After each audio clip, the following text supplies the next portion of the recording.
بالله من الشيطان الرجيم بسم الله الرحمن الرحيم نحمده ونستعينه ونتوكل عليه إنه خير ناصر ومعين ثم الصلاة والسلام على خير خلقه وأشرف أنبيائه ورسله أبي القاسم المصطفى محمد صلى الله عليه وعلى أهل بيته الطيبين الطاهرين المعصومين وأصحابه الخيرة المنتجبين.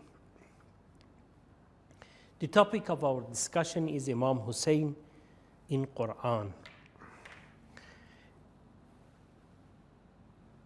Imam Hussein alayhi salam is a part of the long struggle between haqq and batil during history of mankind.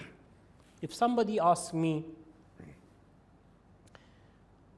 which one is the most important ayah in Quran, I will tell you it is verse 71 of chapter 17, chapter Isra, when Allah says, يَوْمَ نَدْعُ كُلُّ أُنَاسٍ بِإِمَامِهِمْ, the day that we invite all human beings in that amazing day to stand and to line up behind their imams. So there is a notion of saying sometimes in the mimbars that you hear a lot about this fact, which they say the first question in the Day of Judgment is about prayer. But no. According to the text of Quran and this verse 71 of chapter 17, chapter Isra, the first question in the Day of Judgment is not going to be about prayer. In fact, it is about leadership, about imamat. Because Allah doesn't say, as the first question in this ayah, who prayed, who didn't? Those who pray, go this side. Those who didn't pray, they must go to this side. No. He actually said, lined up behind your imams. It means the first question is about leadership. Who is your imam? Go and line up behind him. That is the first question, leadership, imamat. And that has to be like that, because in every society, the first question is about imamat, about leadership. Who is going to be the next president? That is the main question. The most important event of every single country is the day of election. The day for any country in the world is a day of election when they choose the next president. So the main issue in all societies, who is ruling, who is going to be the ruling party, who is going to have the power, who is the imam, who is the leader. And amazingly, Allah subhanahu wa ta'ala considers this the first question of mankind. And the first question in the Day of Judgment is going to be also asked about the most important matter in the world. Who was ruling? Who was leading? So, according to Quran, there is only two lines in the entire globe, from beginning of mankind up to the end. When in the Day of Judgment the people gathers to be judged, the first question is the leadership. And there is only two lines to line up behind. There is no third line. So, in the Day of Judgment, either you should be in line A or line B. There is no third line to say, no, sorry, in dunya, I was not pro-Hussein and I was not pro-Yazid. I was not pro-Khomeini or Shah. I was not pro Khamenei or Israel. I was not pro this and that. So, oh God, send me to somewhere in middle. There is no such middle place. The book of your action is going to be either given into your right hand or to your left. You can't say to God, oh, give it to me, I will hold it by my teeth. Or between my legs. No, there is no way. It's either left or either Ashabul Yameen or Ashabul Yasar. And the final destination also in the day of judgment is either to paradise or hell. No third place. So if you are a person who deserves paradise, you go to paradise. And if you don't go to paradise, there is only one more place to go. There is no, third option. That, oh God, don't take me to that very hot place. No, I want to go to somewhere in the middle. There is no such a middle place. There is a famous saying by George W. Bush when he was standing on the ship after the capturing Iraq. And in that lecture, which became famous in the world, he says, in war on terror, either you are with us, or if you are not with us, you are going to be with our enemy, even if you are not fight with them against us. This is not George W.'s word. This is the words of Imam Hussein alayhi salam in Karbala. The first person who talked like this was not Bush, it was Imam Hussein in Karbala who said, in war against oppression, in this journey that I have against oppression of Yazid, either you are with us, then happy you. And if you are not with us, you are going to be against us, even if you are not fighting in that army of Yazid. In other words, either you are a Husseini, and if you are not a Husseini, you are going to be Yazidi. Because even being a Zainabi is like Husseini. If you are not Husseini or Zainabi, definitely there is only one way. You are going to be Yazidi. Even if you don't fight against Hussein, even if you don't shout against Hussein, even if you don't send arrows to Hussein camp, you are going to be considered a Yazidi in the day of judgment if you don't support Hussein and if you don't register your name under Hussein and if you cannot line up behind Hussein, then there is only one other night to join. It's like two football teams. The two football teams, the players change. The captains can change. The playground can change. The stadiums are going to change. The time may change. But the only thing which is not going to change is the aim and objectives of the teams. Everyone who goes into the stadiums to see and watch a match, they are either the supporter of Team A or Team B. You can't find even one person in the entire stadium which doesn't have a flag or he doesn't love one of the two teams. The only one in the whole stadium who is neutral is one person. And that is the judge. That is the referee. The rest, everyone is either A or B. Either shout for Team A or shout for Team B.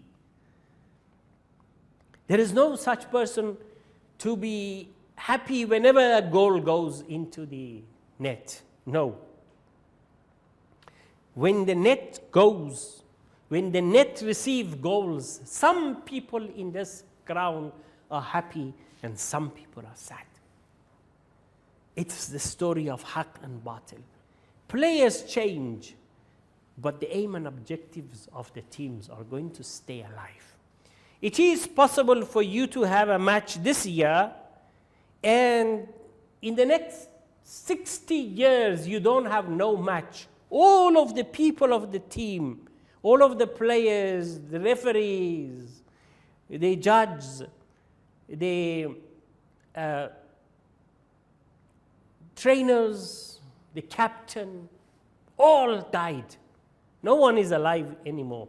The whole team changed in both sides, but they say, we are going to fight today to take the revenge of the goal which we received 60 years ago.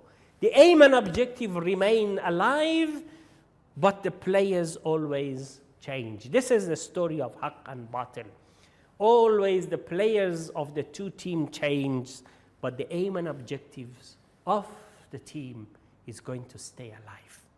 One day the player, the captain is Ibrahim against Namrud. The captain of the Namrud team, of the Batil team is Namrud, and the captain of the Haqq team is Ibrahim. One day the captain is Musa and Fir'aun. The other, it comes to the Prophet time is Abu Jahl and the Prophet as the two head of the two team, the two captain of the two team. Comes to Imam Ali alayhi salam, Muawiyah and others, and Imam Hussein alayhi salam and Yazid. Comes to our time, it is Khomeini and Shah as the head of the two team. And the time that we are, the height of confrontation between the team of Haqq and the team of Batil.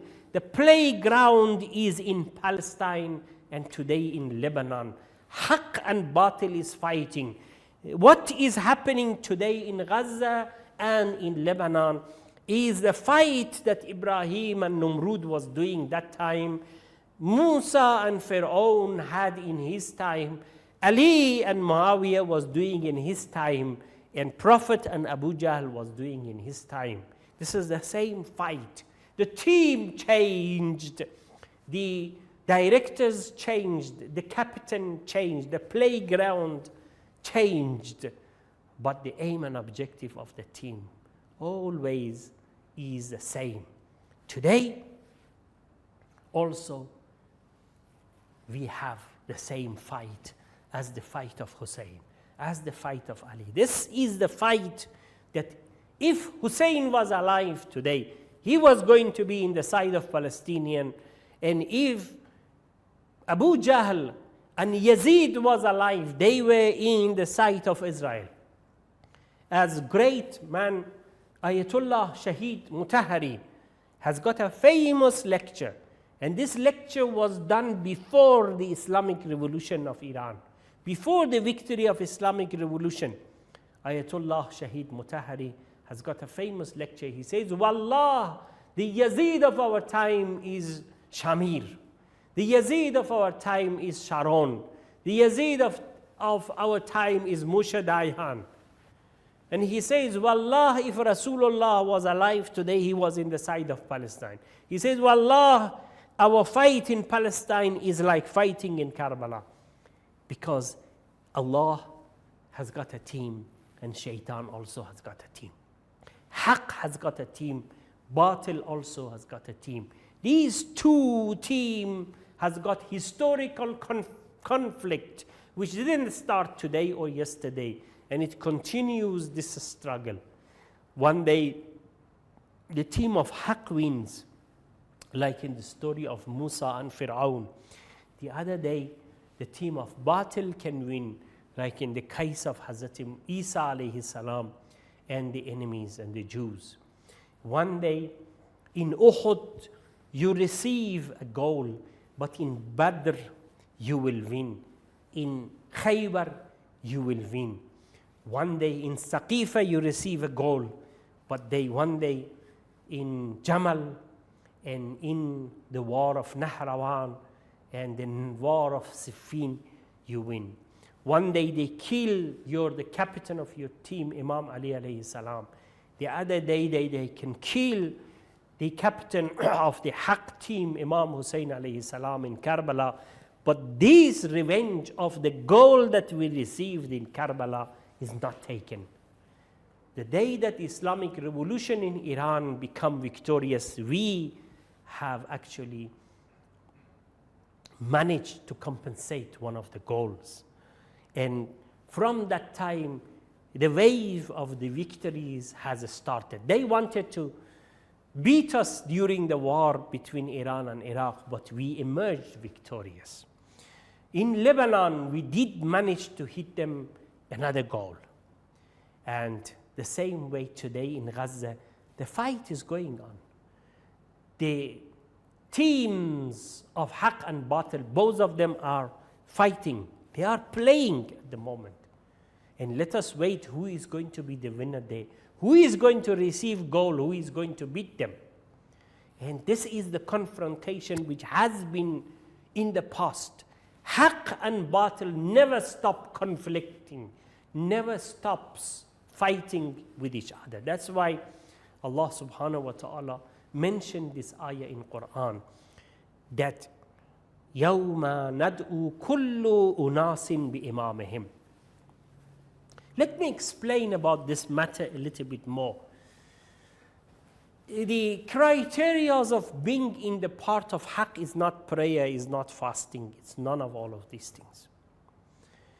The criteria is completely something else. Being faithful to the aim and objectives of the team. Being ready to sacrifice for the team. That is the main issue, the main criteria. You can be non-Muslim, but you can be in the line of Haqq. But it is possible for you to be Muslim, but in the line of Batil. It is possible for you to publish Quran, call yourself Khadimul Haramain al-Sharifain, publish 8 million Quran every year, and host the Hajis in Mecca and Medina. But you are going to be resurrected with the kuffar, with the enemies, because you are thinking about normalization of ties with the Israelis. You are in the side of Israelis. You allow Israel to come and invest in your country. And you consider them to be your friends. Muslim, carrying an Islamic name, praying, calling yourself Khadimul Haramain al-Sharifain, but in the line of kufr, in the line of batil. Resurrected in the day of judgment also with the batil camp. And it is also possible that you are not even Muslim, but in the day of judgment you will be resurrected with Hussein. Just imagine if Nelson Mandela has been given an opportunity to choose between Hussein and Yazid, and he has a full understanding of Hussein, never it happened that Nelson Mandela is going to take the side of Yazid. There is sayings of Mahatma Gandhi, the great leader of India, the father of Indian nation, who says, if I had 10 people like what Hussein had in Karbala, I was going to conquer India with those 10 people. He knows who is Hussein. So the following of the Haqq is not by religion, is not by prayers, is not by fasting. It's not that if you memorize more Quran in the line of Haqq, if you go into the masjid and stand in the first line, you are in the line of Haqq. If you pray 24 hours, if you go to this, to that, go to the first line of the Jamaat, you Hafiz of Quran, none of these things are, got a long beard, none are the criteria of being in Haqq. The criteria is to be ready to sacrifice in this direction. Look at what is happening in Lebanon. The Israelis are killing our Lebanese, but when the Lebanese are escaping to go to Syria, they are received by the Sunni brothers waiting for them, giving them shelters, giving them food. Furthermore, there is a church by the Christian brothers has opened for the followers of Hussein. Do you think the church who has given shelter to the followers of Imam Hussein alayhi salam from the Zahiya of Beirut, they are in the line of Haqq or line of Batil? Definitely. In Karbala, we had shuhadas who were Christian. We had shuhadas who never prayed. There is shuhada who is a Sunni. So the criteria of being in the side of haqq is none of these things. Haqq and batil has got criteria, but none of those criteria are prayers or fasting or these things. No. Being ready to sacrifice your life for the side of haqq. That is the criteria, no matter who you are. If you're ready to sacrifice your life and your time and your energy and your money and whatever you have, your reputation for the sake of haqq, you will be resurrected in the side of haqq in the day of judgment. Otherwise, no matter how many verses of Quran you memorize it and how many Qurans you published and what is your name, none of these things are going to be considered as a hasana for you in the day of judgment. That is one. The second issue concerning this issue of haqq and batil is that haqq and batil is only two-way, as I said at the beginning. There is no neutrality when it comes to haqq and batil. Every single person who is a neutral person, he is in the line of batil, not in the line of haqq. Neutrals are those who are responsible for killing of Imam Hussein. If the neutral person were not there, they were going to come in support of Imam Hussein alayhi salam. Imam Hussein was not going to be killed. The neutrality in the world is the enemy of the haqq side. All of the neutral people in the day of judgment are going to be resurrected with our enemies. Neutral people are more dangerous than those who are against the Imam of your time. You cannot stay neutral when Israelis are killing Palestinians. You cannot stay neutral when 1,000 children has been killed in Gaza. You cannot be possibly neutral when 300,000 houses has been demolished in Gaza. You cannot be neutral when they invading in one day in Lebanon and killing 589 people and making about 2,000 people one day wounded. You cannot be keeping silent when they arresting children. More than 2,000 children are in the prisons of the Israelis as we speak. The way they torture the Palestinian, the way that even sexually abuse them, the way that they dehumanizing them, the way that they are dealing with them brutally like an animal. And they say it so, specifically talking about them as human animals. The one who don't have no mercy. When these atrocities are happening across the globe, then you cannot stay neutral. Neutrality in the line of haqq and batil has no meaning. That's why in the line of haqq, either you are in haqq, and if you are not with haqq, you are in batil, even if you are not actually in that line.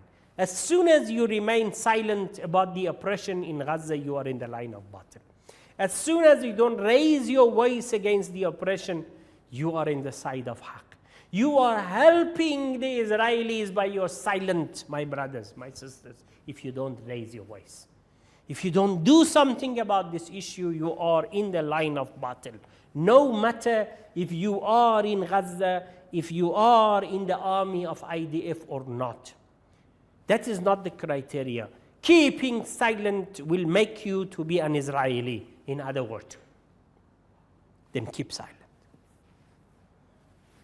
Neutrality does not have no meaning when it comes to haqq and batil. Because as I said, in the day of judgment, either paradise or hell.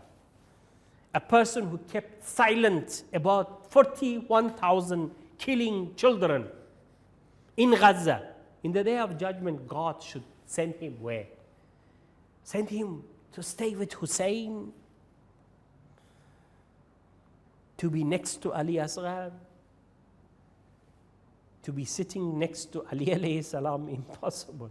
Such a person who keeps silent concerning 41,000 children killed, he must go next to those who has done the killing.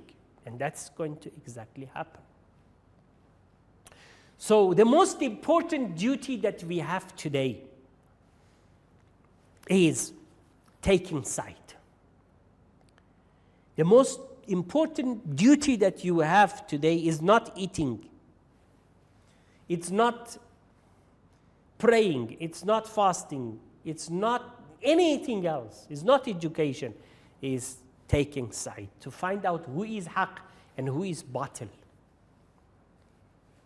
Let me also give you another example. The story of haq and batil is like two trains.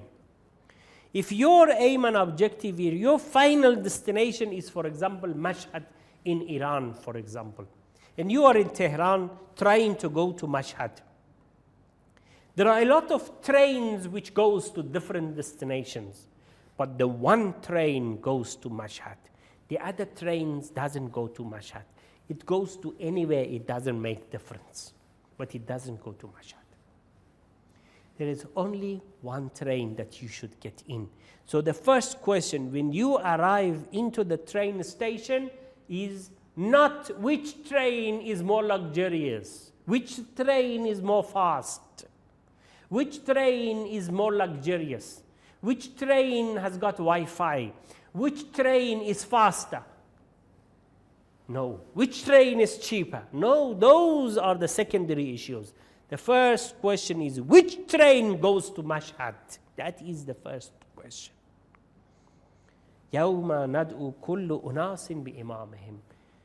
Get me into the right train, and then leave the rest of the issue. Those are the secondary issues. It is possible for you to be in a wrong train. This train goes to Tabriz, for example. And it's very luxurious. The best food is served. It's got TV station. The rooms are only for 4 people. Maybe you can get your VIP seat there.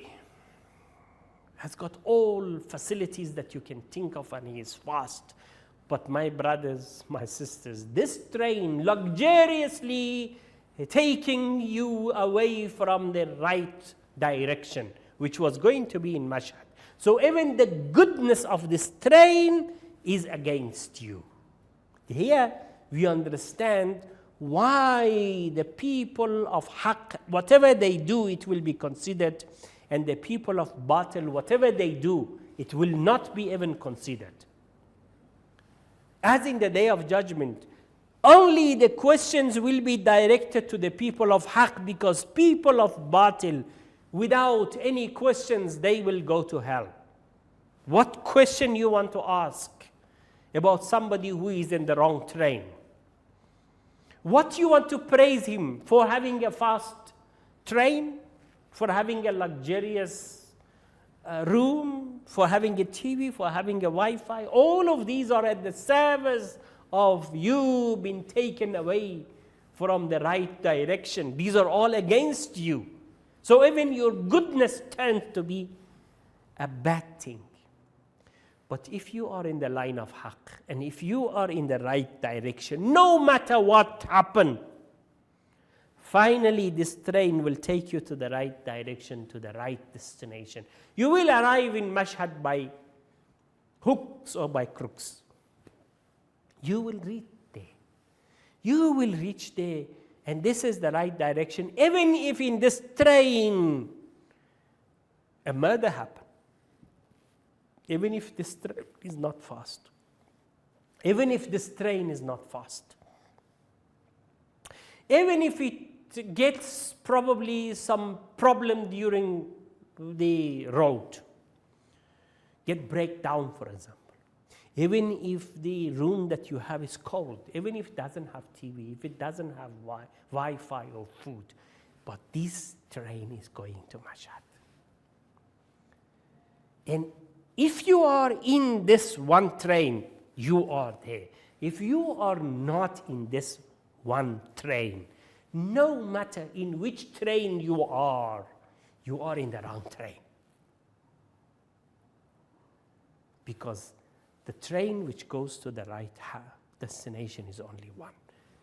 The whole effort of me and you should be to choose that right train and be inside the right train. Today, before you sleep, choose the train which is going to take you to the right bus.